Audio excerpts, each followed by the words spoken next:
Wow, elsewhere in Division II, Menasha, a 1 seed, good turnout, but they got a scare. Getting on the board early, Tyler Johnson taking the snap off to the races. The big quarterback in for 6. Blue Jays up 7-0. Menomonee, though, traditionally a very good team. They're an 8 seed. Menasha didn't like this one. The flea flicker.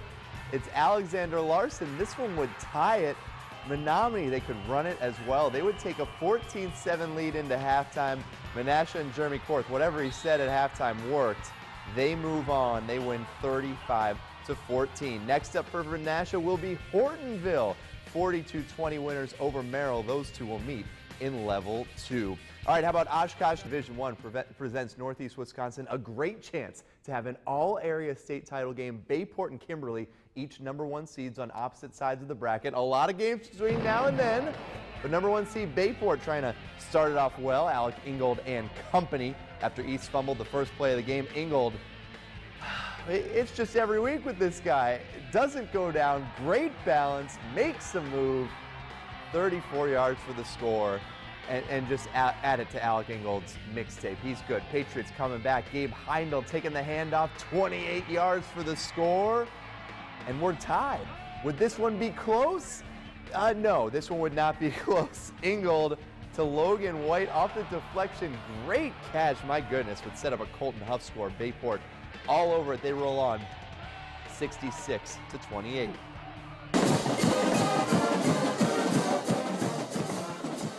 Like I said, Kimberly a 1 seed as well, and this one was on autopilot. Got the drone in the air. I love it. Madison West threatening, but Marcus Match comes up with the sack. Then Ethan Hoffman for Kimberly is going to pick off this pass, leaping in the middle of that defense on the ensuing Papermakers drive. They're glad to have Austin Weinberg back at quarterback. Why?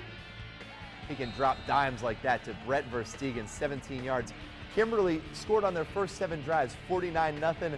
They would go on to win this one 56-20. Okay, Eau Claire Memorial and Appleton North going head-to-head in Division I. North going to take the lead as Ethan Dance does his Eddie Lacy impression. Look at that. Breaking through the line.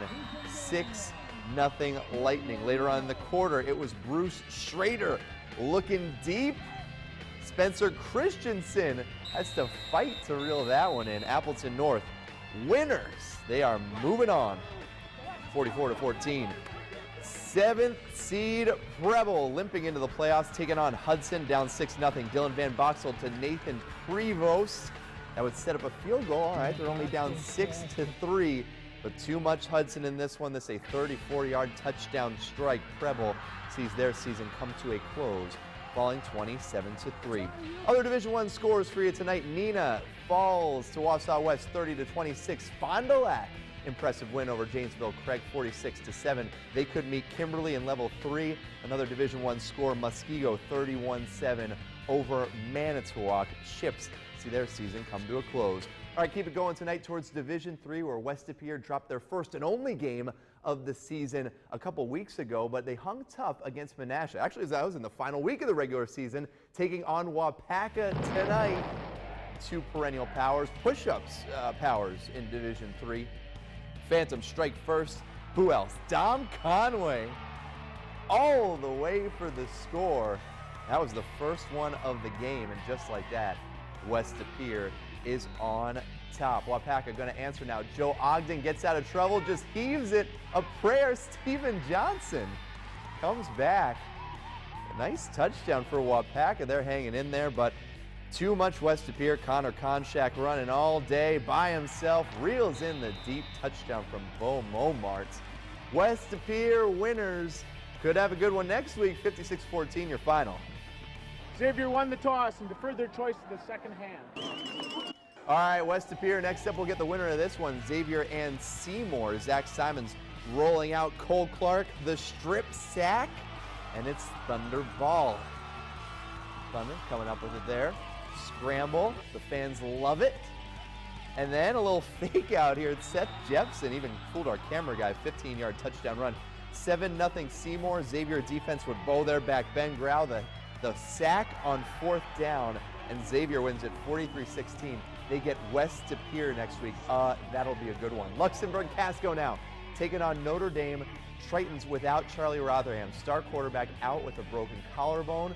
Game was tied before halftime when David Blotho finding Carson Falk 15-yard touchdown. Spartans up 14-7 at the half. They would keep the momentum going. Seth Peters, 56-yard touchdown scamper. They're up big. Notre Dame having to rely on their defense, but too much Spartan offense. Blotho, he's going to find Dylan McGuire for a 52-yard score. Luxemburg Casco moving on. They win it 34-14. And how about the upset of the night? Berlin, yes, 8-seed Berlin. They beat Plymouth 21-0. Berlin going to get Luxemburg Casco next. Catholic Memorial knocks out Two Rivers 49-6.